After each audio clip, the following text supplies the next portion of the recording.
but this was the Asian Religious Leaders Roundtable, and it was a completely different visual. I mean, you have representatives from 11 different countries, including Nepal, India, the Philippines, Switzerland, and Italy. Yeah, it was a massive, truly global gathering. It really was. And there are leaders from 7 major faith communities, many in traditional garments, all sitting together to discuss, well, the survival of the planet. Because the theme of the whole thing was many religions, one Earth, Yeah.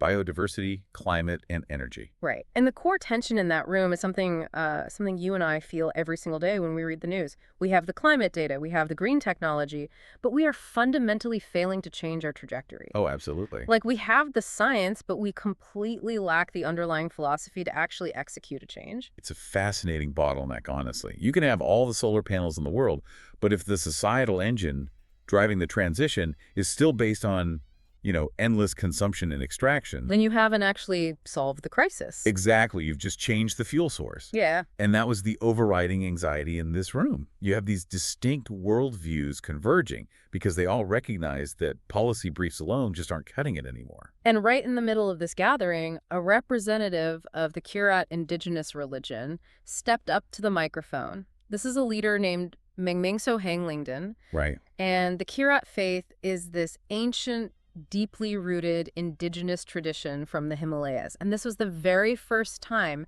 their worldview was being presented to the world on this kind of international stage. It's a huge milestone. The text of this speech provides a window into a tradition that has survived for generations by doing the exact opposite of what modern industrial societies do. Reading through the translated text, I mean, it feels incredibly revelatory. It is a completely different operating system for how human beings can interact with the natural world.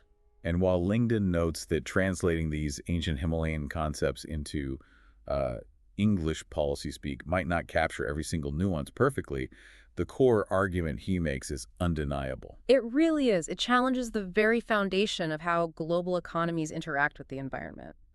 So, our mission for today's deep dive is to explore how this ancient indigenous wisdom might actually hold the missing piece to our modern, hyper-complex climate crisis. I love that framing. We really need to look at the friction between this philosophy and our modern economy. Okay, let's unpack this. How does the curate worldview fundamentally diverge from the Western industrialized approach to nature that you and I and everyone listening are so immersed in? Well, the divergence happens at the most foundational level of identity and stems from a concept called the Mundhum. The Mundhum. Yeah, the Mundhum. Yeah. It's the sacred wisdom of the Kirat people. For centuries, this was primarily a living, breathing oral tradition, completely interwoven with their daily survival in the mountains. Though today it is also preserved in written form, right? Correct.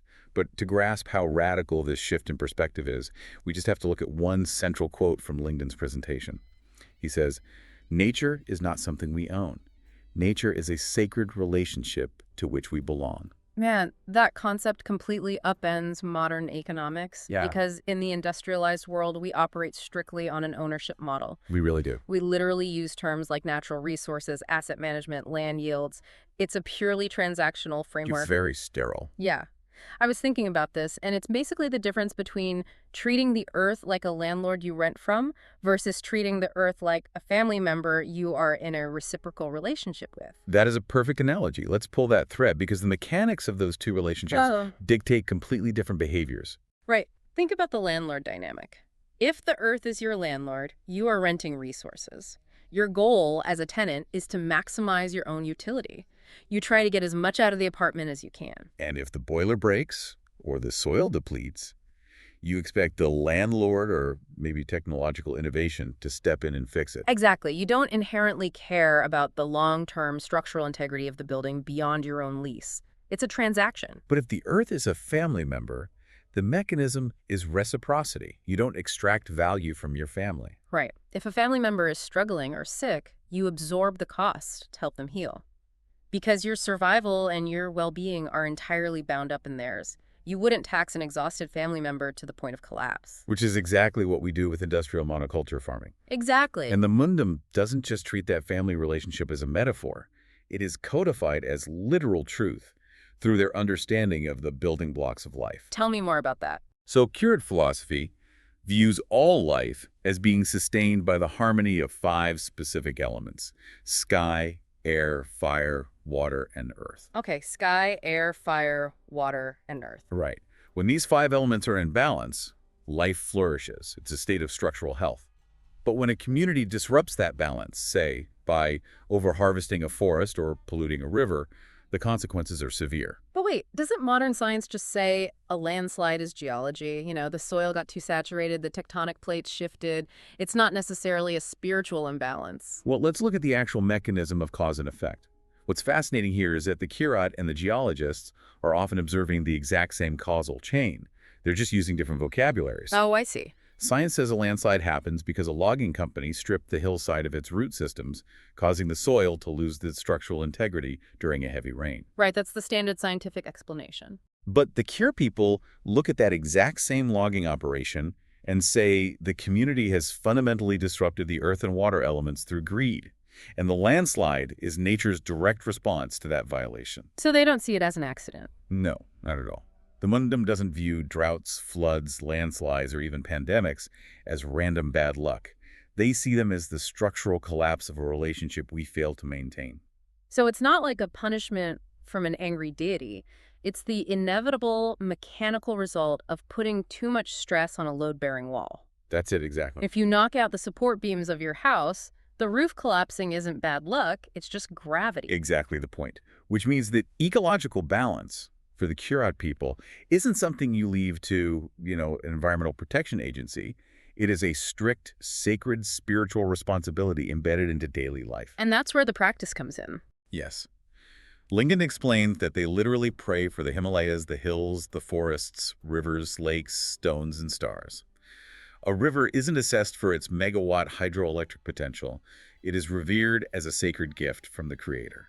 And practically speaking, when a community views a river as sacred, they don't dump industrial runoff into it. They protect the ecosystem downstream. Naturally, yeah. So long before the Western world invented concepts like biodiversity conservation or carbon offsets, the Kirat ancestors already had a functioning system for protecting their water sources and wildlife.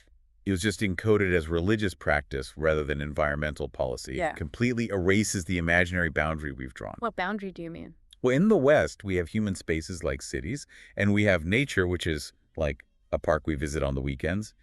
But in the Kirat worldview, you're always inside the relationship. But if that's the mindset, how do you actually feed your family without breaking that relationship? I mean, abstract philosophies are great in a conference room in Bangkok, but you still have to clear land, plant crops, and survive the winter in the Himalayas. Right, the practical application. Yeah, how does this translate into the physical realities of agriculture? That brings us to the seasonal rhythms of the Kirat people. This wisdom is lived out through two major seasonal festivals, Ubhali and Udhali. And these aren't just arbitrary dates on a calendar, right? Not at all. They are strictly tied to the biological and topographical realities of living in an extreme mountain environment. Let's look at Ubhali first. This translates to the upward movement. Yes. Given the steep elevation of the Himalayas, Ubhali marks the time of year when the weather warms, and birds and animals begin their physical migration from the lower plains up into the cooler, higher altitudes. And for the Kirat farmers, this ecological shift signals the beginning of the planting season. Exactly. But the sequence of what they do next is crucial. Before a single seed is sown, the farmers perform a communal worship of the earth. They are actively praying for fertile soil, favorable weather, and protection from disasters. The psychological framing of that is brilliant. By praying before you sow, you are completely subverting the mindset of agricultural dominance. You're asking for partnership. Yes. You aren't forcing the earth to produce food on demand. It's essentially saying, we're going to do our labor, but we acknowledge that we are not in absolute control here. We need you to collaborate with us. It frames farming as a joint venture rather than an extractive industry. And then you have the other end of the cycle, Udhali. The downward movement. Right. This marks the harvest season, when the brutal cold sets into the mountains, forcing people and wildlife to migrate back down to the warmer valleys. Udhali is fundamentally a festival of Thanksgiving. And the prompt here is gratitude, right? Yes. Before anyone in the community consumes the newly harvested crops, the very first grains are offered back to the Creator and Mother Earth as an act of deep gratitude. Now here's where it gets really interesting and where I actually found myself debating the text a bit. Lingden mentions a highly specific practice during Udhali.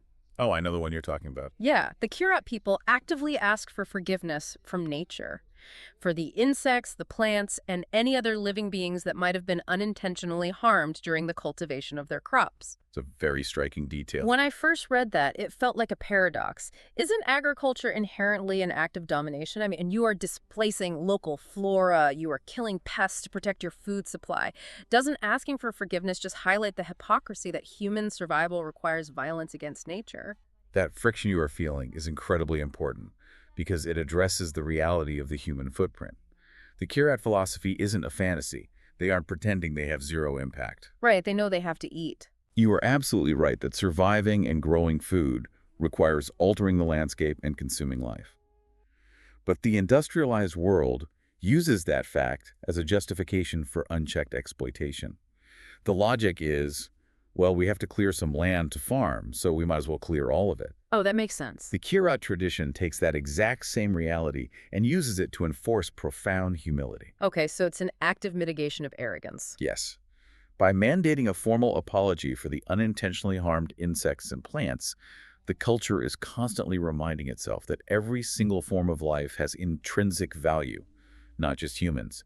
It acts as a permanent ethical check. It prevents the community from ever falling into the trap of thinking that human needs automatically supersede all other life forms. Exactly. You acknowledge the unavoidable cost of your survival, you express gratitude for it, and the psychological result is that you commit to not taking 1 ounce more than you absolutely need. It completely reframes our impact. It acknowledges that we are a heavy footprint on the earth, so we have to step incredibly carefully. It's a very grounded way to live. But as beautiful as these ancient valley-to-mountain migrations are, this presentation was given to leaders trying to figure out how to stop global sea level rise and transition global energy grids. A very different scale of problem. Right. So how do the Kirat leaders bridge an ancient agricultural festival with the modern, hyper-industrialized climate crisis? Well, they bridge it by scaling up the core principle.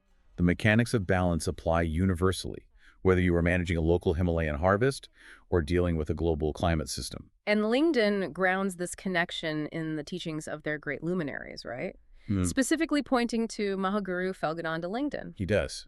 And to understand his impact, we should probably clarify the geography here for you listeners. Oh, good point. So the text mentions he established a sacred prayer site at the base of Phaktanglong. And for those who don't know, Phaktanglong is also known as Mount Kumbhakarna. It's massive peak. Yeah, it's this incredibly imposing Himalayan peak that towers nearly 26,000 feet high. So the Mahaguru establishes this spiritual epicenter right at the feet of this geological giant. And he invited people to gather in the shadow of that mountain every year to pray for the welfare of all creation. But he also gave a very specific practical instruction that Lingden highlighted at the round table. What was the instruction? He urged his people to strictly maintain the seasonal festivals of Uvhali and Udhali, and he taught them a balancing practice. When there is excessive heat, the community must pray for rain. And when there is excessive rain, they must pray for sunshine. On the surface, if you just read that quickly, it sounds like, a simple weather prayer, but it's actually a mandate for homeostasis. Exactly. If we connect this to the bigger picture, it is a cultural instruction to always seek the middle path. It teaches the community that whenever nature swings too far in one direction, humanity has an active duty to help pull it back to center. And that concept of the middle path has been dragged directly into the 21st century by their contemporary Dharma guru, Atmananda Lingden. Yes, his words are very powerful. He brings this ancient philosophy right to the doorstep of our current crisis, stating very bluntly, the earth needs healing because it is our home. It's so direct. He says, if we fail to protect our home, our own existence loses its meaning. And he isn't talking about abstract imbalances anymore. He is diagnosing very specific modern ailments. He points to global warfare. He points to development projects that completely disregard ecological and spiritual values. He also calls out the excessive use of chemical pesticides. Yeah, and just the baseline unsustainability of modern consumer lifestyles. He is taking the Mundhum and using it to audit the modern industrial complex. So what does this all mean for a global policy discussion? Because the roundtable in Bangkok was heavily focused on the global energy transition, moving away from fossil fuels. Right. How does an indigenous philosophy from the Himalayas actually interface with international renewable energy policy? It demands that we rethink the friction between modern solutions and indigenous land rights. In his presentation, Lingden makes a crucial distinction. He says that science is absolutely necessary because it helps us understand the environmental problem. Right. Science gives us the satellite imagery. It tells us the parts per million of carbon in the atmosphere. And then he acknowledges that technology provides the practical tools. We need the lithium-ion batteries, we need the solar arrays, we need wind turbines. Yeah. But here is the core friction. Science and technology are completely devoid of a moral compass. They tell us what we can build. But faith and indigenous wisdom answer the ultimate question. How should we live with the earth? Oh, I see. Because science can give you the engineering blueprints to build a massive hydroelectric dam to generate clean energy, but it can't tell you if destroying a sacred river ecosystem and displacing an indigenous community to build that dam is morally justifiable. Precisely. From the Kirat perspective, you cannot put biodiversity, climate, and energy into separate, isolated policy silos. They're inextricably linked. So they aren't anti-progress. The Kirat leaders aren't arguing against development or progress at all, but they are arguing that if a green energy transition requires strip mining sacred lands for rare earth metals or clear-cutting forests for solar farms, then it isn't actually a solution. It's just the same old extractive landlord model wearing a green mask. Exactly. That is a huge paradigm shift. It means true progress cannot just be measured by reducing carbon emissions or boosting economic growth. No, it has to be holistic. If you pave over a vital, living ecosystem with solar panels, you might win on the carbon spreadsheet, but you have still fundamentally violated the sacred relationship with the earth. And the Kirat wisdom is warning these global leaders that if we try to engineer our way out of this crisis without changing our underlying psychology, our new green technologies will just become the new tools of exploitation. It forces policymakers to evaluate the well-being of people, nature, and future generations simultaneously. Which is incredibly difficult to execute in a capitalist framework, which is exactly why it was so vital for this perspective to be heard at that roundtable. Which really brings us to the core takeaways of Lingden's presentation. He distilled this vast, complex indigenous wisdom into 3 very clear mandates for the modern world. They are very powerful. And as you listen to these, I want you to think about how these shifts might actually look in your own industry or even your own neighborhood. Right. The 3 mandates are: replace exploitation with stewardship, replace greed with gratitude, and replace domination with harmony. This raises an important question for all of us, regardless of our geography or background. Lingden concluded his speech by reminding that room full of international leaders that while they all came from different cultures and faiths, they share one Earth. We're all in this together. Exactly. The health of the Himalayan glaciers is directly connected to the health of the global oceans, which dictates the weather systems that affect the food we all eat. The Kirat worldview is a stark reminder that true progress is not just about human survival. It's about actively repairing our relationship with our shared home. It is a profound challenge to the status quo. And it leaves me with one final lingering thought, going back to that incredible detail about the Udhali festival. The insect forgiveness. Yeah, the Kirat people asking forgiveness for the insects and plants they unintentionally harmed just to grow their food. Imagine for a moment what it would look like if our modern economy functioned with that exact mechanism of humility. That would be wild. What if a massive tech company rolling out a new data center or a real estate developer breaking ground on a new high-rise had to formally and publicly ask forgiveness for the unintentional harm their project would cause to the local ecosystem? Even if the project was completely necessary. Yes. Even if it was necessary, what if they still had to acknowledge the collateral damage? How would that simple, mandatory act of psychological restraint completely alter the way we define and pursue progress? It would force a level of accountability and mindfulness into boardrooms that is almost entirely absent today. It would make the invisible costs of development visible. It changes the entire metric of what a successful society looks like. Well, we hope this deep dive into the Kirat wisdom has given you a new framework to think about these massive global challenges. Next time you step outside, take a moment to look at the trees, the sky, the water around you, and try to view them not as static resources, but as a dynamic relationship that you belong to.